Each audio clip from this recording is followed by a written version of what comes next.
Hello friends, जय हिंद। मैं राहुल सिंह आप सभी का स्वागत करता हूं आज की क्लास में। तो दोस्तों, जैसा कि अभी हम लोग मध्यकालीन भारत की पढ़ाई कर रहे हैं और मध्यकालीन भारत में अभी वर्तमान में हम लोग साहित्यिक स्रोत के बारे में देख रहे थे। तो दोस्तों, चूँकि अभी एक साहित्यिक स्रोत के बारे में एक पिछला वीडियो मैंने अपलोड किया है जिसमें कुल 7 पुस्तकों के बारे में मैंने जानकारी दी है। तो वो साहित्यिक स्रोत से पहला पार्ट है हम लोगों का, जिसमें से 7 महत्वपूर्ण पुस्तक और उसके राइटर जो हैं उसके बारे में हम लोग पढ़े हैं। उसके आगे जो है आज हम लोग 8 पुस्तकों के बारे में पढ़ेंगे जो कि परीक्षा के दृष्टिकोण से उतना ही महत्वपूर्ण है जितना कि वो था। ठीक, तो चलिए दोस्तों, आज का हम लोग पहला पुस्तक देखते हैं। आज का पहला पुस्तक जो है हम लोगों का वो है फतवा ए जहादारी। फतवा ए जहादारी। फतवा ए जहादारी जो है इसके लेखक जो है जियाउद्दीन बरनी है। फतवा ए जहादारी के लेखक जियाउद्दीन बरनी है। तो दोस्तों, कल के क्लास में हम लोग पढ़े थे कि तारीख़ फिरोज़शाही जो है, तारीख़ फिरोज़शाही जो है वो जियाउद्दीन बरनी द्वारा लिखा गया है। ठीक, तारीख़ फिरोज़शाही जो है जियाउद्दीन बरनी द्वारा लिखा गया है और तारीख़ फिरोज़शाही पुस्तक जो है वो तबकाते नासरी का अगला भाग माना गया है। क्यों? क्योंकि तबकाते नासरी में नसरुद्दीन महमूद जो था शासक, उसके तक की जानकारी दी गई है और नसरुद्दीन महमूद के बाद जैसे ही बलबन शासक बनता है, तो बलबन जैसे ही शासक बनता है वहां से बलबन के राज्यारोहण से आगे तारीख़ फिरोज़शाही लिखी गई है जियाउद्दीन बरनी के द्वारा। तो यही बोलता है कि फतवा ए जहादारी जो भी है ये भी तारीख़ फिरोज़शाही जियाउद्दीन बरनी की जो कृति है उसका पूरक खंड है। ठीक, तारीख़ फिरोज़शाही का पूरक खंड है। कौन? फतवा ए जहादारी। किसके द्वारा लिखा गया है? जियाउद्दीन बरनी के द्वारा।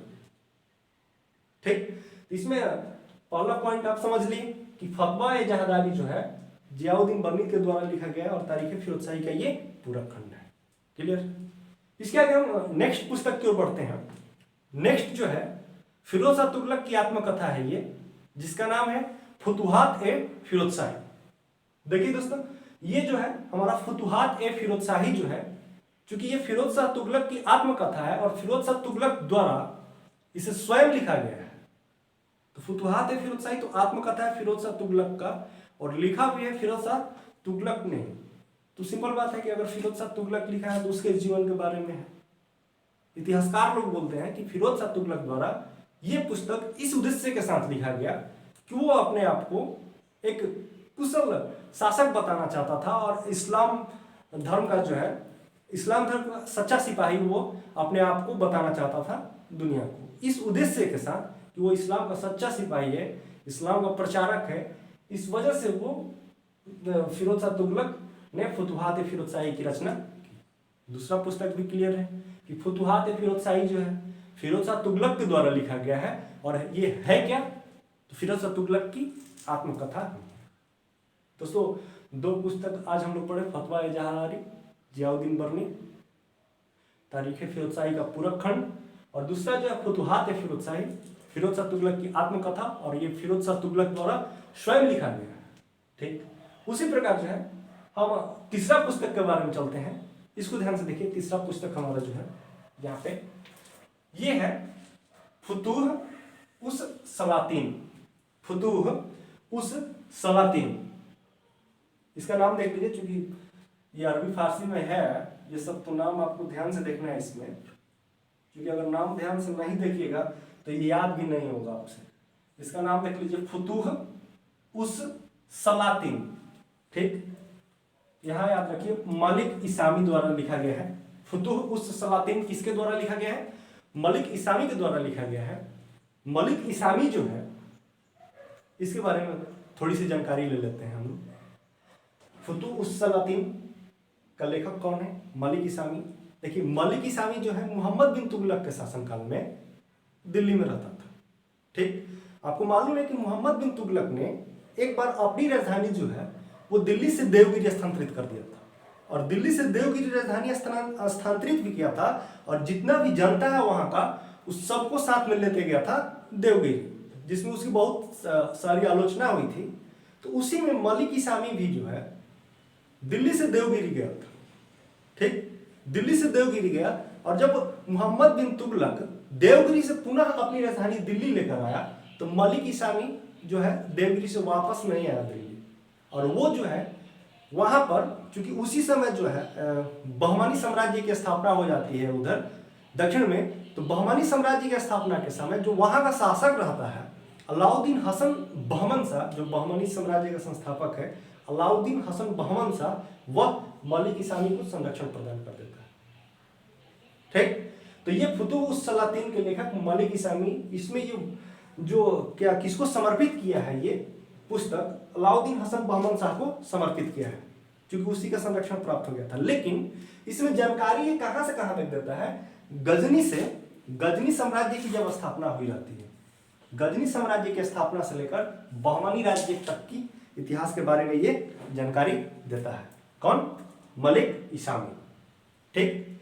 क्योंकि मैंने आपको बताया कि मोहम्मद बिन तुगलक से बहुत ज्यादा परेशान था, तो इस पुस्तक में वो मोहम्मद बिन तुगलक की आलोचना भी किया है, और आलोचना में यहाँ पे वो मोहम्मद बिन तुगलक को बुद्धिमान मूर्ख मलिक इसामी ने ही अपने इस पुस्तक में बोला है, फुतुह उस सलातीन में। आपको क्या बोला जाता है कि बहुत बार आप पढ़े होंगे कि मध्यकालीन भारत का सबसे क्या बोला जाता है कि दिल्ली सल्तनत का सबसे पढ़ा लिखा शासक जो है मोहम्मद बिन तुगलक था, और पढ़ा लिखा होने के बावजूद भी जितने भी कार्य करता था सब उस पर उल्टा पड़ जाता था।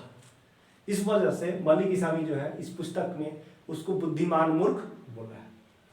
क्लियर? देखिए 3 पुस्तक हम लोग पढ़ चुके हैं, फतवा है जहादारी जियाउद्दीन बर्नी की कृति, फतुहात फिरोज शाह तुगलक की कृति, फुतुह उस सलातीन जो है मलिक इसामी की कृति, ठीक। चौथा पुस्तक जो है हमारा तारीख ए मुबारक शाही, तारीख ए मुबारक शाही, ठीक। इसका राइटर का नाम आप याद रखिए, तारीख ए मुबारक शाही का, इसके राइटर का नाम है याहिया बिन अहमद सरहिंदी। याहिया बिन अहमद सरहिंदी किस पुस्तक के लेखक? तारीख ए मुबारक शाही के लेखक। क्योंकि याहिया बिन अहमद सरहिंदी जो है सैयद वंश में मुबारक शाह के शासन काल में था, इस वजह से ये पुस्तक जो है तारीख ए मुबारक शाही सैयद वंश के मुबारक शाह को ही समर्पित है, ठीक। उसी के बारे में जानकारी इसमें ये दिया है, समझिए ना। तारीख ए मुबारक शाही के लेखक याहिया बिन अहमद सरहिंदी किसको समर्पित किया? तो मुबारक शाह, यहां से तो क्लियर है मुबारक शाह को समर्पित किया है। तो मुबारक शाह किस वंश का था? तो सैयद वंश का शासक था जो मुबारक शाह, उसको समर्पित किया गया है। कौन? तारीख ए मुबारक शाही, ठीक। चलिए देखिए ये जो है इतना 4 पुस्तक पढ़े, 4 पुस्तक के अलावा हम लोग जो है अमीर खुसरो की 4 पुस्तकें यहाँ पर पढ़ेंगे जो परीक्षा के दृष्टिकोण से महत्वपूर्ण है। क्योंकि अमीर खुसरो अपने आप में महत्वपूर्ण है, क्योंकि अमीर खुसरो से ही प्रश्न पूछे जाते हैं, उसके जीवन से भी प्रश्न पूछे जाते हैं। तो इस वजह से एक वीडियो जो है हम लोग अमीर खुसरो के जीवन परिचय पर बनाएंगे जिनसे प्रश्न पूछते हैं, ठीक। लेकिन अभी जो है यहाँ पे हम लोग उसकी 4 पुस्तकें देखते हैं अमीर खुसरो की। देखिए ये 4 पुस्तक जो है खजान उल फतूह, आशिका, नूह सिपहर और तुगलकनामा, ये चारों महत्वपूर्ण पुस्तकें हैं जो परीक्षाओं में पूछे जाते हैं।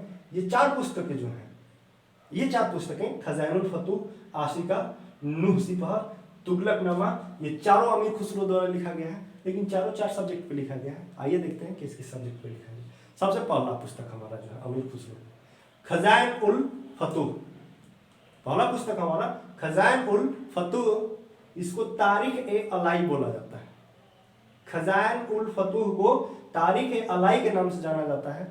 देखते हैं कि तारीख अलाई क्यों बोला जाता है। अलाई से यहाँ अलाउद्दीन खिलजी से संबंध है। देखिए खजान उल फतूह जो है तारीख ए अलाई बोला जाता है, इसमें अलाउद्दीन खिलजी के शासन के बारे में जानकारी मिलती है। अलाउद्दीन खिलजी के शासन के बारे में जानकारी मिलती है किस पुस्तक से? खजान उल फतूह से, जिसको तारीख ए अलाई भी बोला जाता है। इसमें एक महत्वपूर्ण जो हम लोगों का है कि आप जनरल नॉलेज में पढ़े होंगे कि शतरंज का आविष्कार जो है भारत में हुआ है, भारत के लोग ही शतरंज का आविष्कार किए हैं। तो सबसे पहले जानकारी शतरंज के बारे में कि शतरंज का आविष्कार भारत में हुआ है, इसी पुस्तक में खजान उल फतूह जो है, इसी में अमीर खुसरो ने दिया है कि शतरंज का आविष्कार जो है भारत में हुआ। ठीक, 2 प्रश्न हुआ खजानुल फतूह से। क्या अलाउद्दीन खिलजी के बारे में जानकारी मिलती है, पहला, और दूसरा क्या कि शतरंज का आविष्कार भारत में हुआ है। इस पुस्तक का नाम है। ठीक, अमीर खुसरो का नेक्स्ट पुस्तक जो है हम लोग पढ़ेंगे, उसका नाम याद है, याद कर लीजिए, आशिका। आशिका, ठीक, आशिका पुस्तक का नाम है, अमीर खुसरो द्वारा लिखा गया है। आपको मालूम होगा एक बहुत ही विवादित टिप्पणी सोशल मीडिया पे चलती है जिसमें बार बार बोला जाता है कि अलाउद्दीन खिलजी जो था, अलाउद्दीन खिलजी का जो पुत्र था खिज्र खां, उसका और गुजरात के जो राजा थे राजा करण देव, उनकी पुत्री, राजा करण देव की जो पुत्री थी देवल रानी, उनका प्रेम प्रसंग चलता था। अब बहुत बार सोशल मीडिया पर देखते होंगे, तो इसकी जानकारी जो है कि खिज्र खां और गुजरात की राजकुमारी देवल रानी जो थी, उनके दोनों के बीच में, उन दोनों के बीच में जो प्रेम प्रसंग था, इसकी जानकारी इस पुस्तक से मिलती है, आशिका पुस्तक से। आशिका के लेखक कौन है? अमीर खुसरो। ठीक, अमीर खुसरो का दूसरा पुस्तक भी क्लियर हुआ हम लोगों का। तीसरा पुस्तक देखते हैं अमीर खुसरो का, ये है, देखिए, नूह सिपहर। इसका नाम याद कर लीजिए आप, नूह सिपहर। ठीक, नूह सिपहर, लेखक अमीर खुसरो। नूह सिपहर का लेखक अमीर खुसरो। नूह सिपहर में है क्या? देखिए, नूह सिपहर जो है, ये अलाउद्दीन खिलजी के बाद जो शासक बना मुबारक खिलजी, अलाउद्दीन खिलजी के बाद जो शासक बना मुबारक खिलजी, उसका चाटुकारिता पूर्वक वर्णन अमीर खुसरो ने इस पुस्तक में किया है, नूह सिपहर में। मतलब चाटुकारिता पूर्वक वर्णन मुबारक खिलजी कहने का मतलब कि उसका बड़ाई जो है, उसके प्रशस्ति के बारे में जानकारी दी गई है। मुबारक खिलजी के चाटुकारिता पूर्वक वर्णन किया गया है। एक पॉइंट यहाँ पे भी बनता है कि अमीर खुसरो ने इस पुस्तक में भारत की तुलना जो है स्वर्ग का उद्यान से किया है। स्वर्ग का उद्यान भारत को बोला है अमीर खुसरो ने। किस पुस्तक में? तो नूह सिपहर। तो नूह सिपहर से 2 पॉइंट बनता है हमारा, क्या कि मुबारक खिलजी के बारे में जानकारी मिलती है, और दूसरा कि भारत को स्वर्ग का उद्यान अमीर खुसरो ने बोला है। ठीक है, ये 3 पुस्तक अमीर खुसरो का क्लियर हुआ हम लोगों का। अमीर खुसरो का चौथा पुस्तक जो है तुगलकनामा है। यही तुगलकनामा बहुत बार पूछा है परीक्षाओं में, प्रतियोगी परीक्षाओं में बहुत बार पूछा है कि तुगलकनामा किसकी कृति है। तो याद रखिए, तुगलकनामा जो है अमीर खुसरो की कृति है। तुगलकनामा किसकी कृति है? अमीर खुसरो की कृति है। और तुगलकनामा में क्या वर्णित है मैं आपको बताता हूं कि तुगलकनामा में गयासुद्दीन तुगलक और खिलजी वंश का अंतिम शासक खुसवर शाह जो था, खिलजी वंश का अंतिम शासक खुसवर शाह और गयासुद्दीन तुगलक के मध्य कूटनीतिक, जो उनके बीच में कूटनीतिक लड़ाई चलती थी, उसके बारे में जानकारी तुगलकनामा में अमीर खुसरो ने दिया है। क्या दिया है? क्योंकि गयासुद्दीन तुगलक खुसवर शाह को हराकर तुगलक वंश की स्थापना की रहता है, तो इस पुस्तक में तुगलकनामा में क्या लिखा है कि खुसवर शाह और गयासुद्दीन तुगलक के मध्य कूटनीतिक लड़ाइयां कैसे चलती थी, उसके बारे में अमीर खुसरो ने इस पुस्तक में दिया है। तो दोस्तों, आज का ये 8 पुस्तक और कल का 7 पुस्तक, कुल 15 पुस्तक ये सल्तनत काल से ही संबंधित है। मुख्यतः 1-2 पुस्तक जो है मोहम्मद गजनवी से संबंधित है, उसके अलावा सारी पुस्तकें जितने पढ़े हम लोग सल्तनत काल से संबंधित है। ये 15 बहुत ही महत्वपूर्ण है, इनसे प्रश्न पूछे ही जाते हैं। एक प्रश्न तो आते ही हैं पीसीएस वगैरह में, बिहार दरोगा या जेपीएससी, जो भी पीसीएस वगैरह का एग्जाम होता है उसमें एक प्रश्न पूछे ही जाते हैं। तो हम लोग ये 15 पुस्तक देख लिए, पार्ट 1 और पार्ट 2 करके।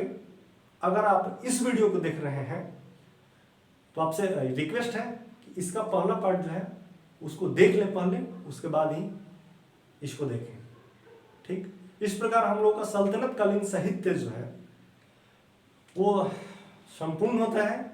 लेकिन इस पे मैं 4-5 राइटर के बारे में एक अलग अलग शॉर्ट वीडियो 2-4 मिनट का बनाऊंगा, जिसमें अलबर्नी का वीडियो, अमीर खुसरो, जियाउद्दीन बर्नी, ईसामी, ठीक, और मिन्हाज सिराज, ये 4-5 राइटर जो हैं इनके बारे में मैं शॉर्ट वीडियो बना के 3-4 मिनट का आपको उनका जीवन परिचय बता दूंगा, उनसे भी प्रश्न पूछे जाते हैं। तो ठीक है, धन्यवाद।